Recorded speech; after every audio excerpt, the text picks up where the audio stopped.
miniature pond is part of a whole. Hey, it's Wire Museum owner, Jimmy Madarang. How's it going, mate?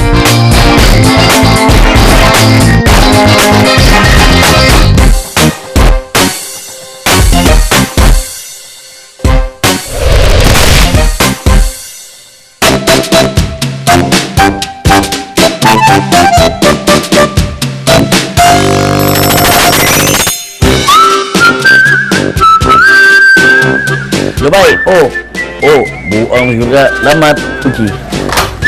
The new iPhone. Okay, so that recent visit to Sip and Go made me realise that art is often part of a collection. When I just realised what this is. This miniature pond is part of a whole, a small piece of a bigger puzzle. That's why I went here to Wow's Toy Museum, one of the biggest collections of miniatures in the country today, to try and find clues as to where the rest of this puzzle may be. I told you, Malone, I'm a few steps ahead of you. Let's go. Okay, we're probably at the right place because most of the things I see here are miniatures of real life objects or places, just like this pond right here. But I'm beginning to doubt if we can find the rest of this toy here though, as everything is mostly cars. But see, what I realised about this place though, it's a big throwback Thursday type of place. You have old toys, books, money. It's one of the biggest antique collections I've ever seen. But you know what antique means.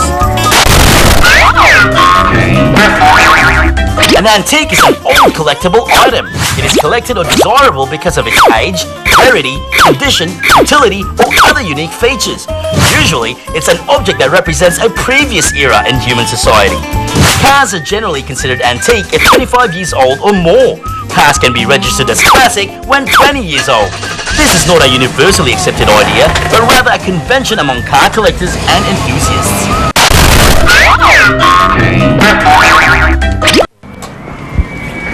Wow, there are more toys here than I thought there was. Look, and I've already been here before. This is an excellent collection of Christmas memorabilia. Oh, hey! Hi, welcome to our family collection. Thank you. Hey, it's Wire Museum owner, Jimmy Madarang. How's it going, mate? Yes, I have plenty to show you somewhere over there. Oh, awesome. Quick question though. When did you start collecting these toys? I started collecting when I was 8 years old.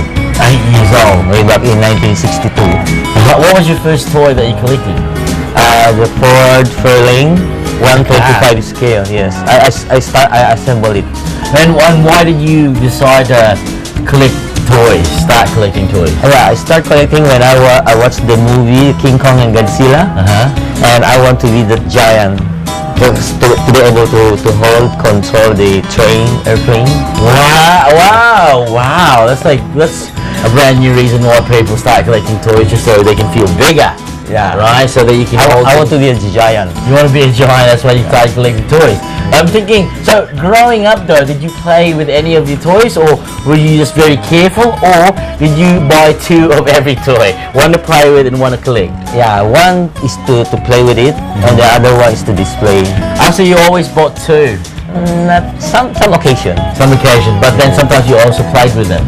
And also I have to improvise by improving, adding the lights or motor. So if the stock that came doesn't have any lights, you add stuff to it. Yeah, I add the lights and the motor. Wow. So Jimmy, tell me something about this diorama. Actually, this German train diorama that I assembled for more than 23 years. Whoa. Yes. Because you have to buy the houses individually in the scale. And also you have to assemble it and later put the clock and the lights on it. Wow. They will not come in set.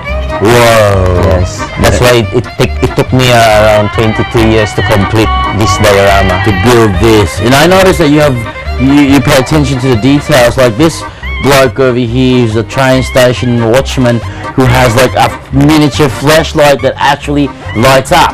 Yeah, actually I have the smaller version. Oh. I will show you this. I put it in a light bulb. Whoa, okay, and then You turn it on. boom! It's actually incredibly bright for something that's really, really small. What is this? It's a LED light. A figure that holding a flashlight. So it's smaller than that one. Did you have to make this figure on your own, or did you buy the figure? I bought the figure and installed the LED light. I noticed something though.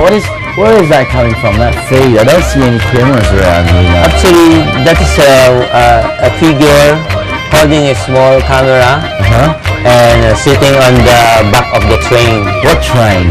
The train is over there. It's a train. Wait, there's also, what is that? This one is. It's moving, and that's moving. Wow. So do you also have like miniature scenes such as like this pond right here? Did you know where the rest of this one is? Or can you tell me anything more about this? Yeah, I think this was the other part was on the room number 5. Room number 5. Yeah, I think. I'm not so sure, but maybe we can see that later. Oh, we're definitely getting closer.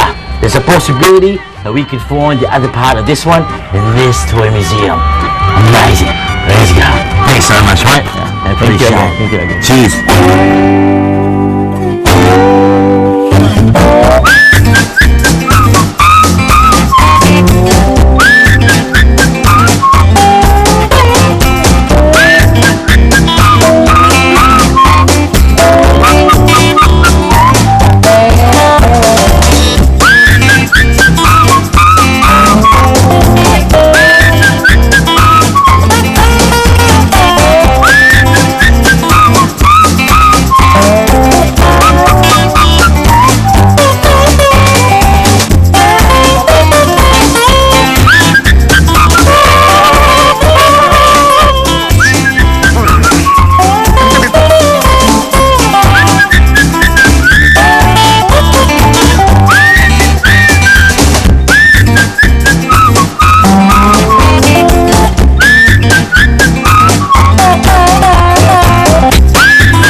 Whoa, this is the most extensive and beautiful and extremely amazing collection of toys that I've seen in my life.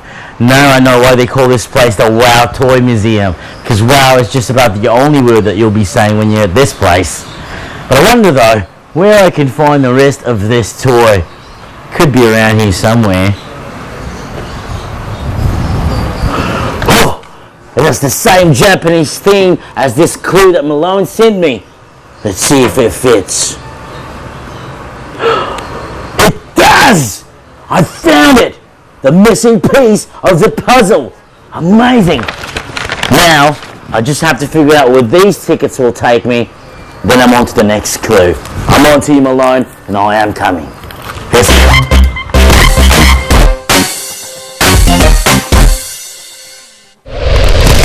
In me had a field day at the toy museum, and this is where I met Jimmy, who showed me his vast collection of toys that he's collected throughout the years.